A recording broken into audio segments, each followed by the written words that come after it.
Hello बच्चों, let's see question. If you are the west bank of a river and is flowing north with a speed of 4 meter per second, your swimming speed relative to water is 5 meter per second and river is 60 meter wide. What is your path relative to the earth that allows you to cross the river in the shortest time? Explain your reasoning. So listen बच्चों, है क्या situation हमारे पास. मान लो ये एक हमारी river है, ठीक है, और ये जो हमें दी गई है वो विड्थ दी गई है, दैट इज W. ठीक है,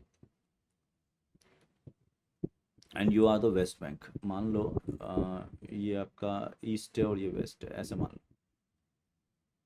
ये ईस्ट है और ये वेस्ट है, ठीक है, ऐसे मान लो. Your swimming speed relative to water is 5 and the river is 60 metre wide. तो ये हमें 60 मीटर वाइड दे रखा है. What is your path relative to earth that allows you to cross the river in the shortest time.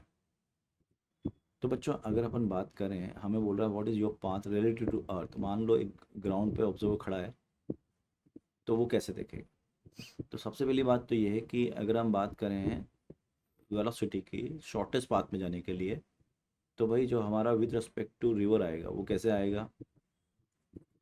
उसको straight जाना होगा, या ऐसे मान लो ये कुछ थीटा एंगल पे कूदता है with respect to river. Theta angle ये हो गया इसका VSR. तो ये कंपोनेंट हो गया इसका VSR साइन थीटा, और ये कंपोनेंट हो गया इसका VSR कॉस थीटा, और ये आपके पास रिवर है. तो टाइम ऑफ क्रॉसिंग क्या हो जाएगा. टाइम ऑफ क्रॉसिंग हो जाएगा आपका W/VSR कॉस थीटा. ठीक है. Now what you want the T minimum. तो T मिनिमम कब आएगा. When your cos theta is 1, that means that theta is equal to what, 0 degree. So he must jump perpendicular to flow of river.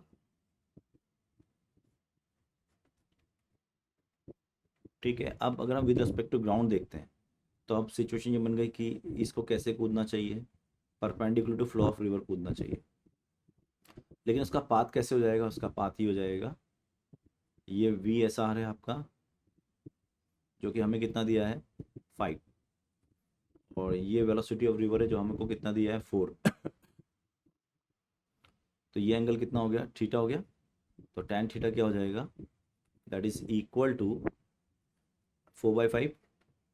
तो theta हो गया tan inverse 4/5, and that is with respect to ground. अब बात ये आ गई reasoning. Explain your reasoning. तो reasoning shortest path के लिए उसको कैसे जंप करना चाहिए, perpendicular to flow of river. इसके पीछे रीज़न क्या है. एक चीज़ तो आपका टाइम मिनिमम बोला है उसने, शॉर्टेस्ट टाइम यानी कि मिनिमम टाइम बात कर रहा है.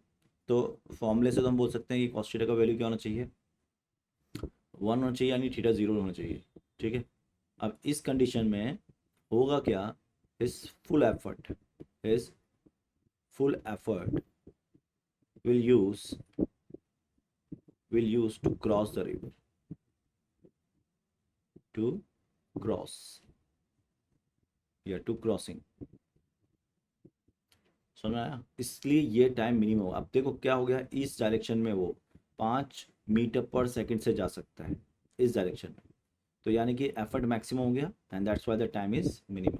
All the best.